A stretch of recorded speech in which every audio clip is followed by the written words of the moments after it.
দূর থেকে যে জীবনটা খুব সহজ আর সরল মনে হয়, আসলে কিন্তু সেটা একদমই নয়। মানুষের বাইরেটা দেখে মনে হয় সে অনেক সুখী আছে, অনেক হ্যাপি আছে, কিন্তু কিছু কিছু মানুষের ভেতরে গিয়ে দেখবে তারা কিন্তু একদমই সুখে নেই। কথায় আছে যে যত বেশি হাসে তার মনে কিন্তু তত বেশি দুঃখ।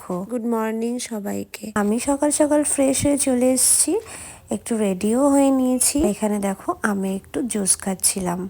আর আজকে থেকে আমি ভেবে রেখেছি যে আমার ডেলি রুটিনটা আবার শুরু করব, যেরকম আগে করতাম। যাই হোক, অনেক দিন পর আমি ভাবলাম আজকে একটু যোগা করব, মানে আজকের থেকে স্টার্ট করব। আর এখানে সকাল সকাল আমি একটু বেডটা পরিষ্কার করে নিলাম। তারপর আমি এখানে সোজা মিলিকে নিয়ে চলে যাই ছাদে। জীবনে মনে হয় ওই সব থেকে খুশি আছে। কি সুন্দর তাই না? জীবনে কোনো দুঃখ নেই, চিন্তা নেই, বেশ ভালো জীবন কাটাচ্ছে।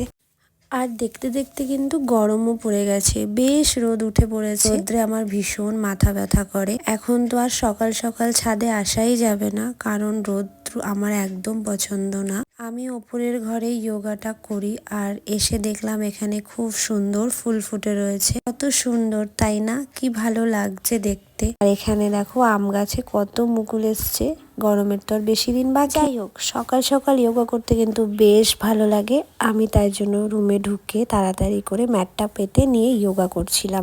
প্রায় অনেক দিন পর যেহেতু যোগা করছিলাম, তো আমার গা হাত পা ভীষণ ব্যথা করছিল। তো কি করা যাবে, যোগা তো করতেই হবে নিজের শরীর মেনটেনের জন্য।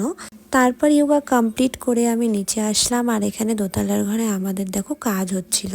কাজের জন্য না ঘরে একদম থাকা যাচ্ছে না, এত পরিমাণে ধুলো উঠছে কি বলবো। তো আমাদের অলমোস্ট সবই কমপ্লিট হয়ে গেছে, দেখতেই পাচ্ছ টাইলস বসাচ্ছে। তো আমাদের বাড়িটা পুরো কমপ্লিট হয়ে গেলে অবশ্যই তোমাদের সাথে একটা হোম ট্যুর শেয়ার করব। তোমাদের সাথে গল্প করতে করতে না আমার ভীষণ জোরে খিদে পেয়ে গেছে, তো এখন নিচে যাব খেতে। তো চলো, বাই।